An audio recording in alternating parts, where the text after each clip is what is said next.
Alors, il y a des abonnés qui ont eu des soucis avec leur Linux. Alors, je vous ai dit, hein, commencez par des VM, bossez sous Linux sur des VM pendant 6 ans. Hein. Déjà, ça va vous apprendre la virtualisation, la containerisation, maîtriser Docker, maîtriser le réseau, d'accord, maîtriser le Wi-Fi, tout ça, tout ça, tout ça. Et 6 ans après, tu te fais un dual boot ou un one boot, ok. T'installes Linux en dehors d'une machine virtuelle. Et là, après 6 ans, tu auras compris comment sécuriser, ça sera ta machine principale, ça sera plus Windows, et tu pourras attaquer du Wi-Fi, tu pourras faire du SDR, d'accord? Puisque dans une machine virtuelle, encore une fois, conflit de driver, c'est compliqué, il vaut mieux faire ça en one ou dual boot, d'accord? Mais laisse-toi le temps, hein, passe 6 ans dans des VM, et c'est comme ça que tu vas apprendre, hein. Tu connais pas Windows, casse une machine virtuelle Windows, fais pas ça sur ta machine de prod, à la maison, d'accord? Puisqu'après, sinon, il va falloir tout réinstaller. Mais encore une fois, comment j'ai appris Windows, j'ai réinstallé. Quand j'étais petit, je niquais Windows parce que je savais pas comment ça fonctionnait. J'ai fait plein de conneries, mais c'est comme ça que j'ai appris comment fonctionnait Windows. D'accord? Et à l'époque, on n'avait pas de machine virtuelle. Donc, tu réinstallais Windows sur des disquettes, ça prenait des heures et tu pouvais passer 4 heures à installer Windows. D'accord? Maintenant, aujourd'hui, avec un bon PC, tu peux réinstaller Windows en 20 minutes et si t'es pas trop con, en 2 heures et demie, tu peux installer tous tes drivers et tes applications, on va dire. Hein. Et moi, je suis gros consommateur. Hein. Je sais pas combien de milliers d'applications je dois avoir sur ma bécane. D'accord? Mais ce que je veux dire par là, c'est que c'est beaucoup moins contraignant aujourd'hui. Alors, le faites pas sur votre machine en propre. Faites-le dans une machine virtuelle. Mais voyez, ah, si j'efface ce fichier, est-ce que je peux l'effacer? Ah bah non. Et si je peux l'effacer, est-ce que ça pose problème à Windows? Hein, comment fonctionne Windows? Quels sont les fichiers critiques? Puisque c'est comme ça après que tu vas apprendre comment fonctionne, hein, soit Windows, soit Linux. Bref, où je voulais en venir. Vous prenez votre Kali, n'importe quelle distro. Là, je vais parler quand même d'Ubuntu et de Debian, vu que Kali est basé dessus. Vous allez nous faire un apt update des familles, un full upgrade. On va vérifier que le repo est à jour, hein, et que tous nos paquets le sont. Vous voyez qu'il y a des applications à installer. Donc, on va mettre à jour le système. Je vais vous montrer comment masteriser une image, hein, avec VMware Pro. En fait, c'est le but de la vidéo. Pardon. Comme ça, c'est le plus simple. Après, vous pouvez tout à fait faire des sauvegardes dans Linux. Hein, mais là, je vais vous montrer, vu qu'on utilise un hyperviseur type 2, vous savez que j'utilise VMware, soit Free, soit Pro. Pro nous permet de faire des snapshots, ce qu'on va faire. Donc là, ça sert à rien, on va redémarrer la prochaine fois. On va faire OK. Faites un reboot, ce sera fait. On va redémarrer tous les services d'un coup en redémarrant la bécane. Ça évitera d'attendre trop longtemps. Généralement, c'est plus efficace de faire ça. On redémarre la VM, on va vider tous les fichiers temporaires et puis je vais vous montrer comment faire un clone.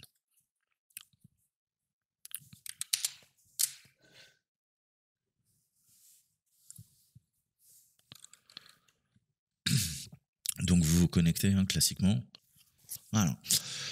Donc maintenant, on va, si vous l'avez pas, vous allez l'installer, BleachBit. D'accord. Donc vous l'installez, hein, donc comme ça. Donc on va le lancer, là je le lance en tant que saltimbanque, on va faire un petit clean. Donc il y aura des fichiers, hein, qui seront protégés en écriture et tout ça. Vous le laissez faire tranquille. Bon, je l'avais passé il y a pas longtemps, hein, donc là 47,m. Mais après une installation, honnêtement, vous allez pouvoir libérer quelques gigas, vous allez voir. Donc là je suis en bas privilège, rien de spécial, hein, il n'a pas accès forcément au file system un peu critique. On va le relancer en sudo, hein, mais comme ça vide mon compte Skiddy, pardon, et mon compte root, vous l'avez compris. Là, élévation de privilège, et pareil, hop.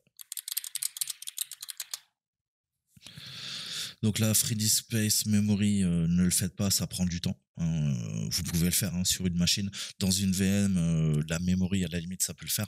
Le Free Disk Space, c'est un SSD, j'ai pas envie d'écrire sur le SSD pour rien. Donc je décoche tout ça. Pareil, on va clean.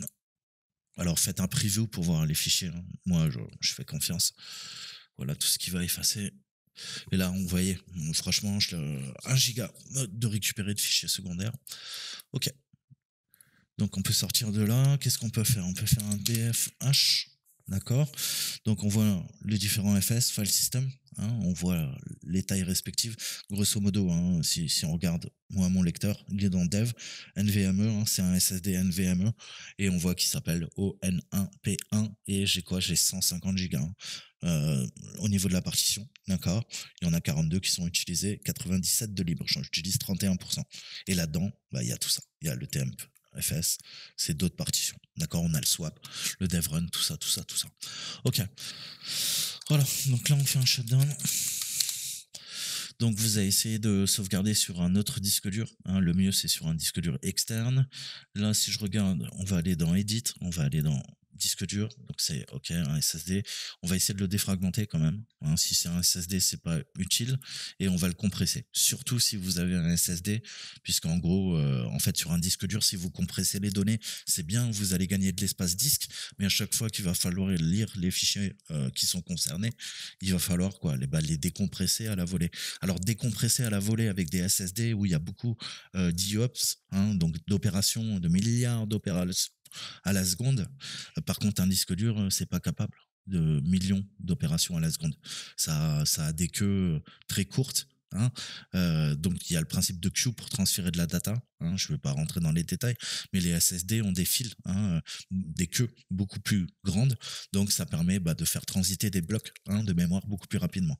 Donc là, votre SSD, ne le compactez pas parce que ça va faire que ralentir votre VM. Si vous avez un SSD, bien sûr, on va compacter pour gagner de l'espace, d'accord? Et le SSD, pour lui, ça sera pas un problème de compresser, décompresser à la volée. Contrairement au disque dur qui va galérer. Donc là, on va gagner un petit peu en espace. Vous voyez qu'il fait 68,2, hein, le current size. On va voir, on va grappiller quelques centaines de MO, peut-être un peu plus. Et c'est à partir de cette image qu'on aura compressé qu'on va faire un clone.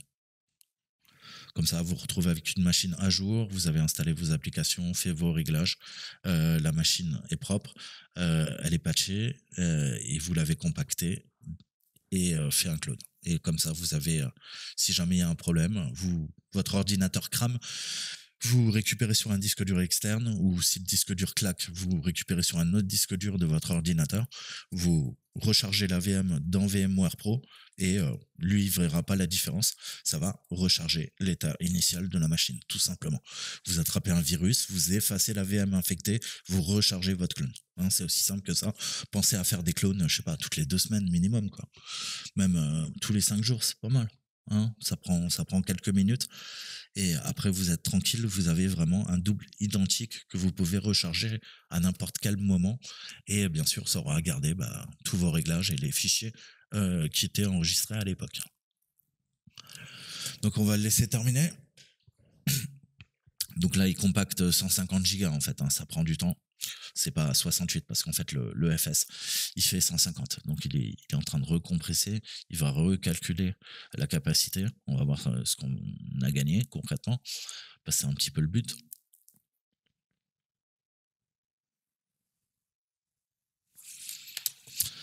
Pas grand chose, ça l'a compacté mais ça n'a pas modifié le size. Bon, c'est fait, hein. Prenez pour habitude de compacter avant de faire un clone, ça prendra, vous pourrez gagner. Moi je le fais souvent, je le fais toutes les 2 semaines ou toutes les semaines, de compacter le disque pour récupérer l'espace inutilisé sur la VM. Donc si vous le faites tous les 6 mois, vous pouvez récupérer vraiment je sais pas, 5 gigas peut-être, 10 gigas, ça va dépendre. D'accord? Pensez à le faire. Donc maintenant qu'on a compressé l'image, entre guillemets, on a compressé la VM, le FS, on va pouvoir faire un point de restauration. Donc il faut aller là-dedans, manage snapshot, et on va faire pas un snapshot. Un snapshot, c'est un instantané. Moi, je veux un vrai clone. Donc là, je peux faire un snapshot qui peut être très utile. Pareil, vous pouvez vous en servir. C'est moins lourd que faire un clone. Un clone, c'est l'image entière, si vous voulez. Là, c'est un point de restauration. D'accord? Mais vous pouvez toujours le faire. Ça prend moins de place, si vous voulez, parce que le snapshot se base sur quoi? Sur les fichiers de la VM. D'accord? Par contre, si la VM crash et que les fichiers sont corrompus, le snapshot, si jamais il n'a pas sauvegardé tous les fichiers, c'est pas sûr que vous puissiez restaurer. En principe, le snapshot permet de restaurer, mais il peut y avoir un problème. Et s'il y a un problème, le mieux c'est de faire un clone. Vous l'avez compris. Donc là, on démarre de là, vous cliquez là, et vous faites clone suivant. Vous allez faire donc Bah oui, à l'état actuel de la machine, elle est quoi? Elle est arrêtée. Power off, il faut tout le temps que la machine soit arrêtée, hein. Faut pas qu'elle soit en pause. Oui, suivant. Et là, on va faire pas un linked, on va faire un full clone. Et là, je vous conseille de l'enregistrer où vous voulez. Donc, si moi, ma VM, enfin, tourne sur D, je vous conseille de le faire sur C, par exemple. D'accord? Comme ça, si le D lâche, vous avez le C. Et si votre ordinateur lâche, vous avez plus de C, vous avez plus de D. Donc, pensez à utiliser un lecteur externe, hein, avec la lettre correspondante. Comme ça, bah, vous pouvez changer de PC. Vous avez toujours une image de Kali qui est opérationnelle. Il n'y a plus qu'à la mettre à jour et hop, rouler. Donc voilà, hein, vous faites terminer. Ça va prendre pareil quelques minutes en fonction de la rapidité de votre ordinateur. Et après ça, bah, vous avez un clone. Alors, après, tu vas me dire, ah ouais, mais t'es gentil, saltimbanque, si j'ai un pépin. Imaginons cette machine Kali, je me suis fait pirater, elle est verrouillée, elle marche plus, j'ai un problème. Qu'est-ce que je vais faire? Je vais aller dans VM, Manage, je vais faire Delete from disk, d'accord? Ça va effacer la VM, d'accord? Une fois que vous, je le fais pas hein, naturellement, mais une fois que vous faites ça, hop, elle va disparaître. Là, qu'est-ce que vous faites? Vous faites Open Virtual Machine, vous allez aller à l'endroit où vous avez sauvegardé, vous voyez? Le clone, je le charge, voilà. Vous n'avez plus qu'à la lancer, mettre à jour, sudo apt update et sudo apt full upgrade. Et voilà, vous avez une machine. En cas de pépin, pensez à faire des clones et des full clones, hein, pas des link clones. Comme ça, si la machine originelle est impactée, on se base pas sur le système de fichiers et la virtualisation, les fichiers de virtualisation de la première machine.